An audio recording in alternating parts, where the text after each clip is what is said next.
我們今天要特別關心到的是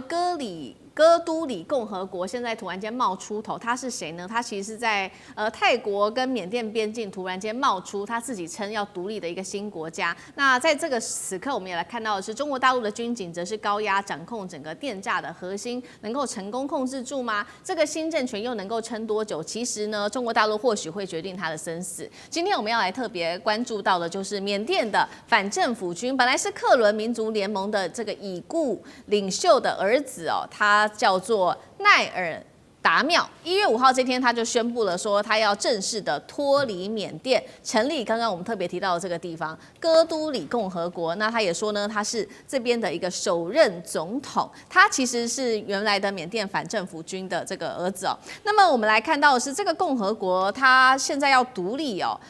有一個說法是說，他在未來的緬甸戰後，他就可以強化自身在戰後的權力重組跟政治的籌碼，他可以掌握在手上。但是呢，現在也關鍵是在說，這個政府軍到底會不會讓出？這個我們要持續的做觀察。那酈將軍又怎麼看？真的這個共和國能夠成功獨立嗎？還是會迅速的被緬甸軍政府給殲滅掉？泰國呢？旁邊的泰國又會如何看？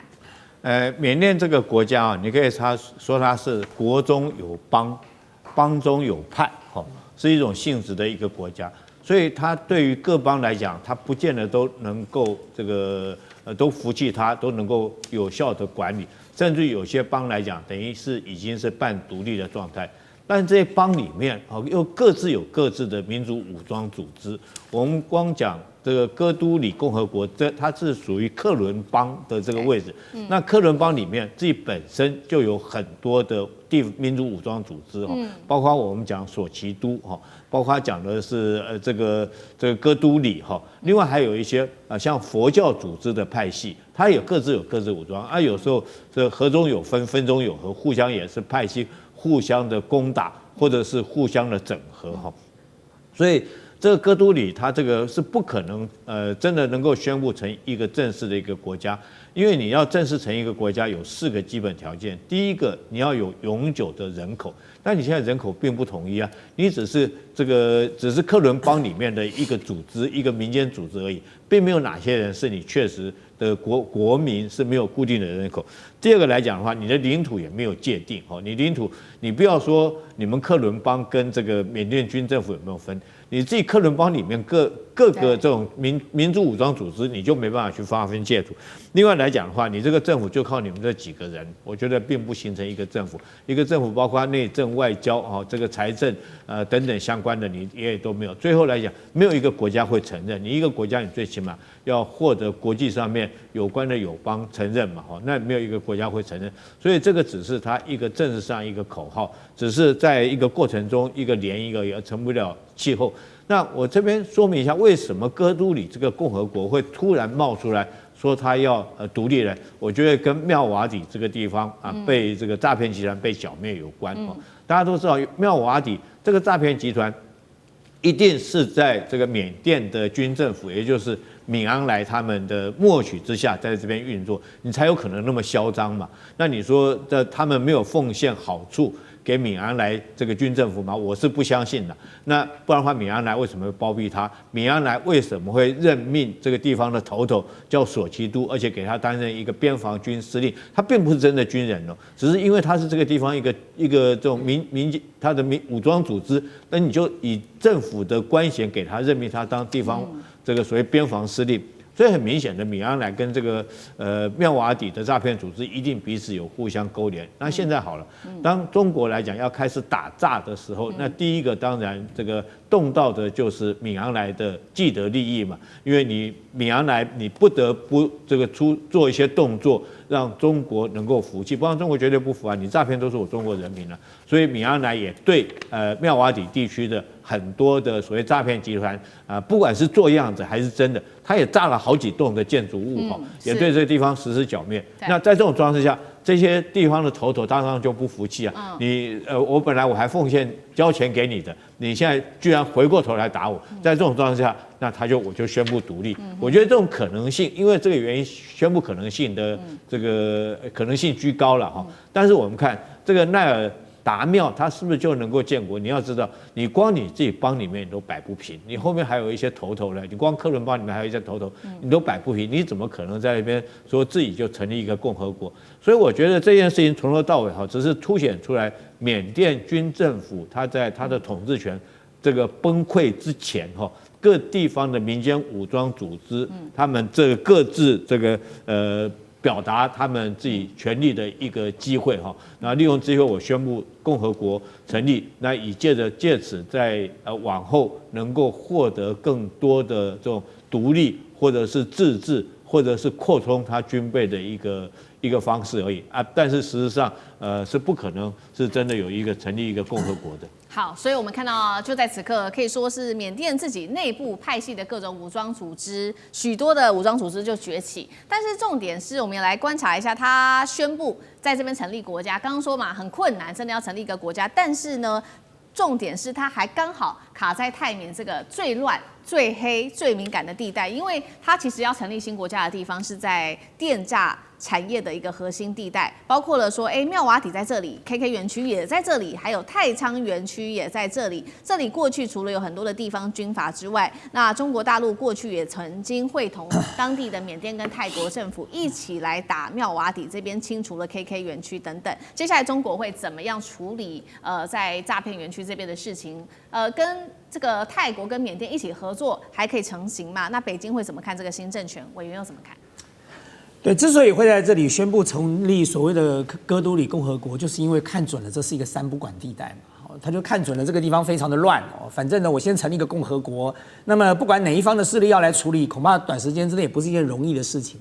但是成立一個共和國有這麼容易嗎？如果照這麼容易，我們今天這個整個攝影棚的人，我們就可以宣布成立一個共和國了。就是成立一個共和國的前提是你要有人承認你啊，沒有人承認你，承認一個共和國有什麼用？沒有人承認你的時候，你就算自己自稱是一個共和國的總統，也沒有人理你啊。所以我覺得這一次的這個哥都里共和國，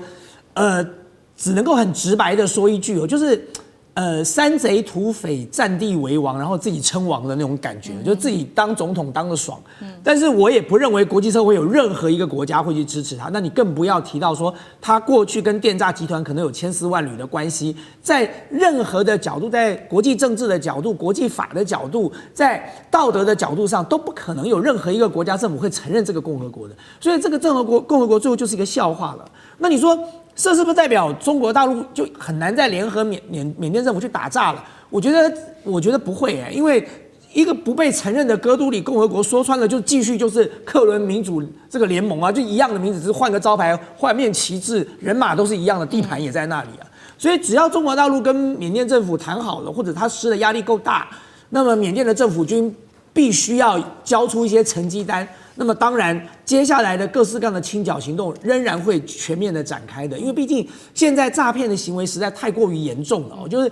我們現在看到台灣有多嚴重，其實中國大陸就有多嚴重。那你說對中國大陸來說，他如果沒有辦法把這個毒瘤拔掉那麼會造成他自己國內更多的問題存在的。所以我覺得